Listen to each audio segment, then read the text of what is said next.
was developed. So in 1830s, telegraph is their way of communication, and that is their new methods until they discovered the telegraph. And printing press was also their old style in communicating. And the progress of this is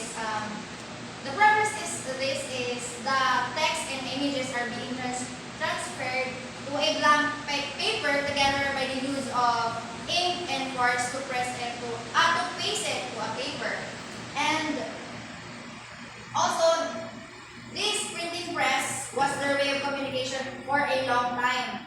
So before they discovered the telegraph, as what I have said. But after and now that the telegraph came across, people can easily communicate and it can let them be in touch even in at distant places. So that's the telegraph in 1830s.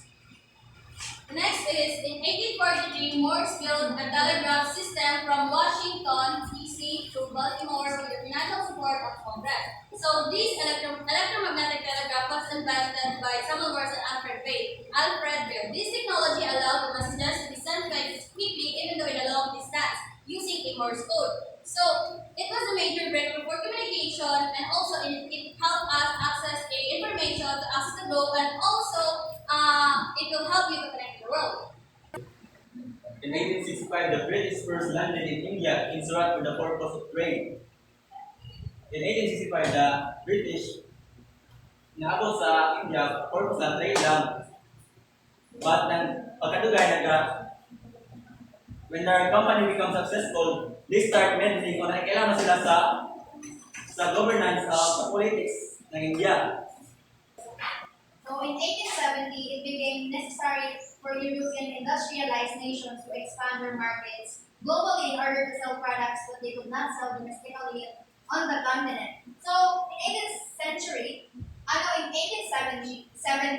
the European expand their markets in order for them to sell or vend their products. And by expanding it, they allow the country foreign markets to gain merchandising industrial products. That's why Europeans expand, because they wanted to invest in another country, in a foreign investment, and also they wanted to gain a greater profit. And in 1870, their economics could gain limited because of the new colonies were too poor to spend money on European goods. So that's why in 1870, why Europeans expand their markets. It is because of the reason na if sa country lang sila magbaligya sa ilang country, like within their country lang sila magbaligya, parang wala sila greater profit, kumbaga dili mo lang buang ilang produkto. And also, one of the reasons why European expand, it is because, as what I have said nga kanina, they wanted to gain more profit and to navigate national self-interest, and also they wanted to expand their Christianity because European is more on Christianity. So dili lang nila gusto nga i-expand ilang mga produkto, but then together with their Christianism and also to have more resources. So yun nga, yung foreign investment is their way to have more resources, and personal national respect to them is yung parang respeto sa lugar nila or respeto sa country nila. So yun nga. So in 1924, King George V sends a message to himself that circulated the globe in 80 seconds. So ito yung telegraph na na-invento. So by King George, when he uses the telegraph, he made napadali yung pag-send ng messages even in at distant places. So, and move on to 18th and 19th century, which is emergence of global news networks significant in three ways. The first one is news over large territories. So, when you say news over large territories, it is like within the community lang na ay ownership ng community.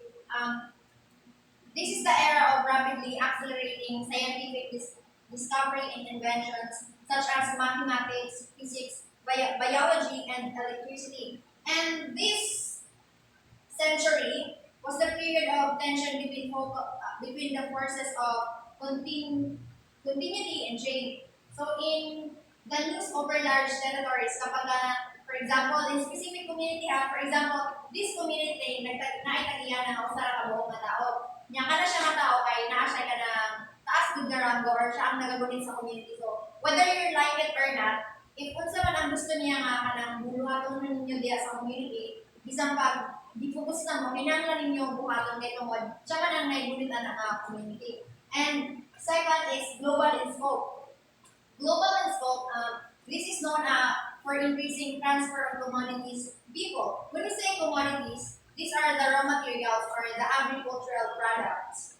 And people, capital, and labor between continents. Of course, people is very important in global kasi why proseso, wala tayong proseso kung wala tao, wala mag-process. But it is not only about the movement of goods or factors of production. Kasi in 19th century, it is about a global financial system. When we say global financial system, it encompasses all financials such as institution it is like society or organization. In short, it is like mga bangko, borrowers and lenders. Foreign investment, yun nga kanina as what I have said, foreign investment is when you want to invest in another country. And also, if you wanted to have an asset in another country, then you should invest in a foreign investment. International monetary system. When we say monetary system, it is the framework within which countries borrow, lend, buy, sell, and make payments. So that's the monetary system. And the last one is gold standard. Here's a global in scope gold standard. If you wanted to have a gold, then you should have the enough amount of money in exchange for the gold. For example, tingnan ka po ang gold niya, taga siya 1.5 million. So if enough mo worth nga 1.5 million, then possible na pwede mo siya mapalit. So yan na ang global standards. And the last one in 19th century is the rich big audience. So in rich big audience, for the Victorians, the theater was a global social affair that attracted audiences from walks of life. So, enriched by audiences back in 19th century, pinakauso sa ilaha ka ng theater god, kabalo ng taon sa theater ka ng mag-perform sa stage ng mga anak.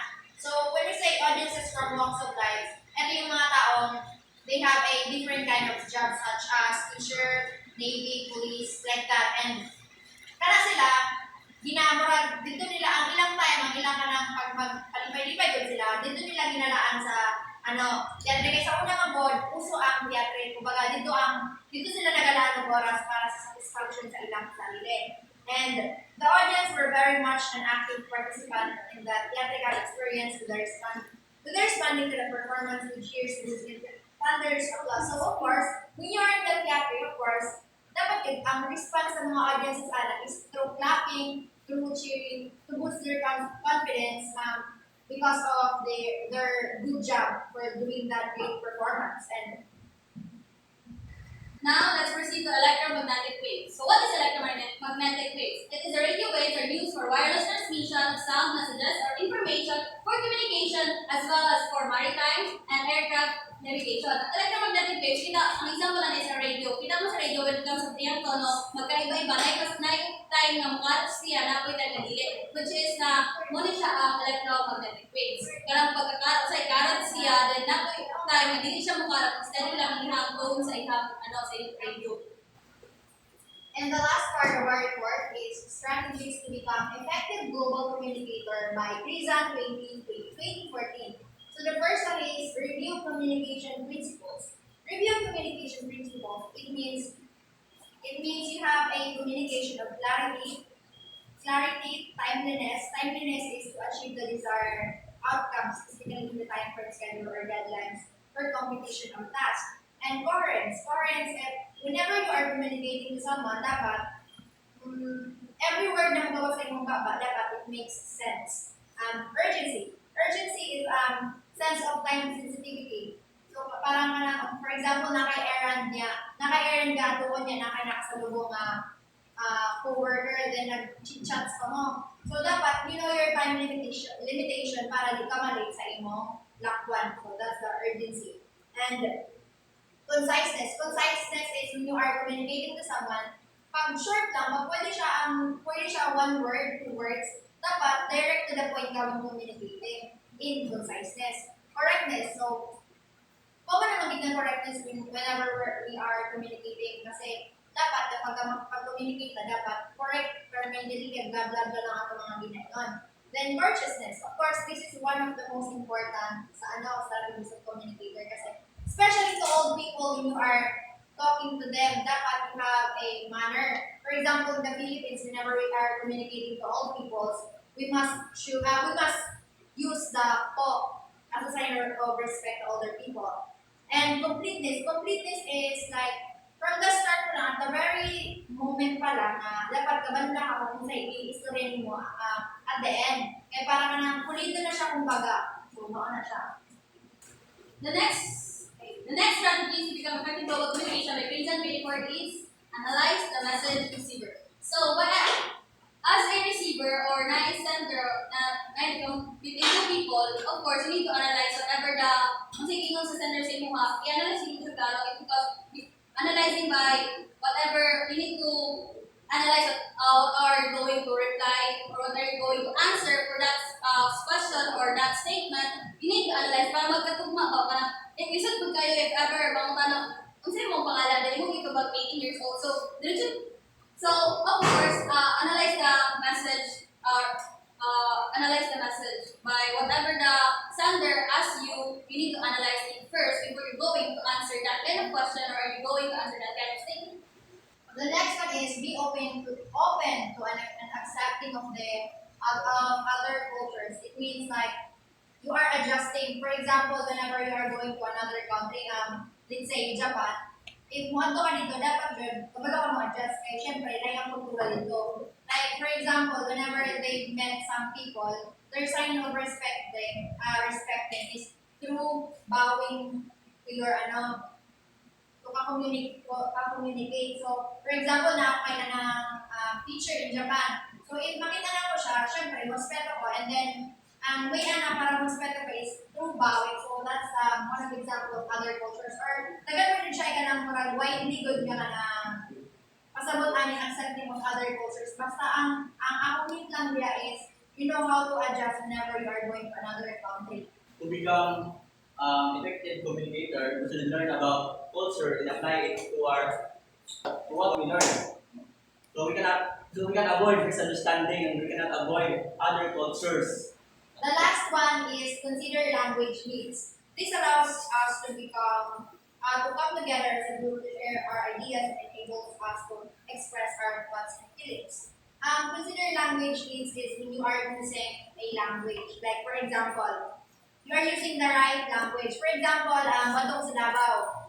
Of course, mga Bisaya people there. As a Mandaya kasi ako, for example, Mandaya ko, then Badong sa Davao. Then, kapag naamoy ka mga kanang makita niya, barkada, something Bisaya siya, of course, kaya sa Davao, dapat, kabalo ko kung sa'y lingwahe nga akong gamitan. Of course, Bisaya siya. Kailangan naman magamit kong Mandaya na mura kung buwang hindi niya kasabda. So, dapat, we should adapt the language that we should be spoken to another person. For example, sa Davao, dapat we should use Bisaya. Kaya we all know naman na Davao, ang mga taga Davao is Bisaya, so we should use Bisaya. Or for example, kung naay mga foreigner people na kung ano din sa atong lugar, di ba English na sila, like sa gayo, mga tanan sila sa imong English na, tubagunin with Bisaya ng mga bilang mga modya. So, dapat we should know how to adjust when communicating and we should consider what the language we use. And that would be all, and thank you for listening. I hope you understand our If you have any clarification, just comment down below. Bye-bye!